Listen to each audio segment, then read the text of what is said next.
I'm Jacob, and I'm going to be talking about the approach and entrance to our venue.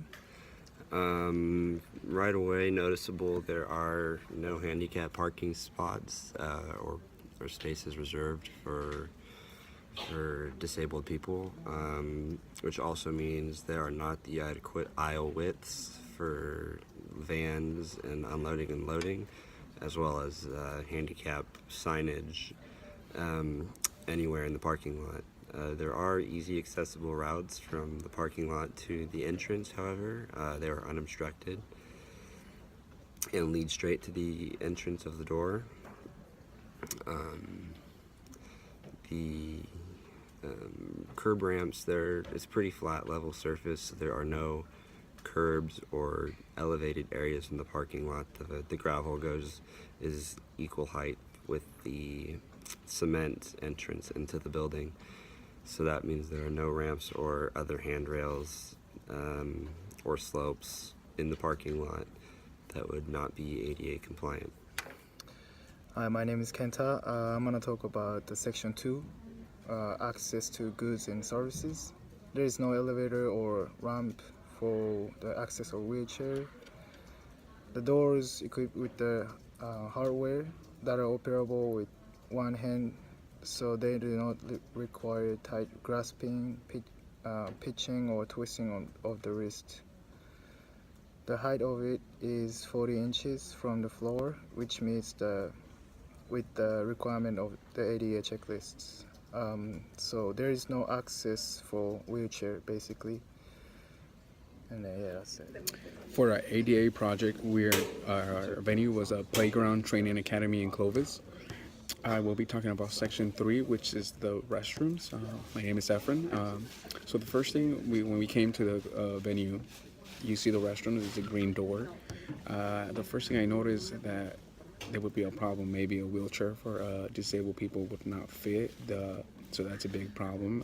It's a very narrow, sort of like an angle in the door. To the left, there's a chest furniture where you have magazines, papers to read. There's two trash cans right there, so for the garbage and everything.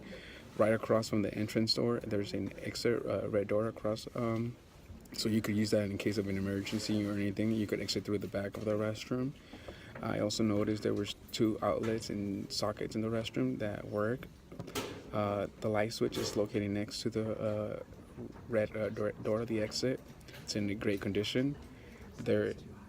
It's a little too high to my preference because it's not.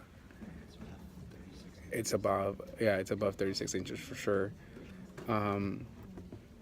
There's also in the restroom, I noticed the sink is in great condition too. It measures roughly around 29.5 inches.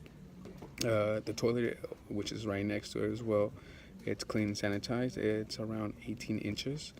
There's also, between the sink and the restroom, there's a hand sanitizer that works.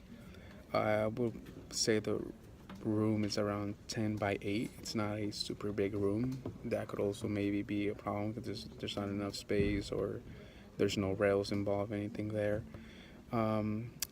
There's also a second restroom in the back of this venue.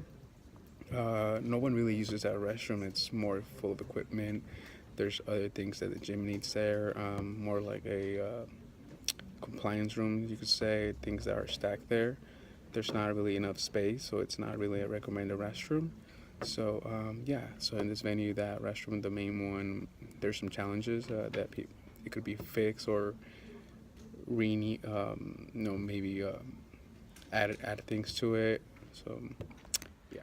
Inside the facility itself, there is no water fountain, but there is a drinking fountain dispensary, and that is accessible for anybody who needs to use it. It's about 36 inches, so about 3 feet.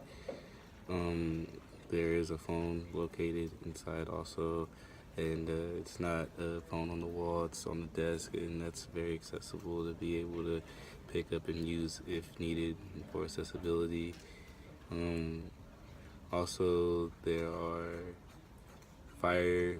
There's a fire extinguisher located on the wall. Not a high reach if you are in a wheelchair, not able to reach it from you can reach it from the wheelchair or standing up. It's accessible. All commodities are accessible inside the facility for additional access.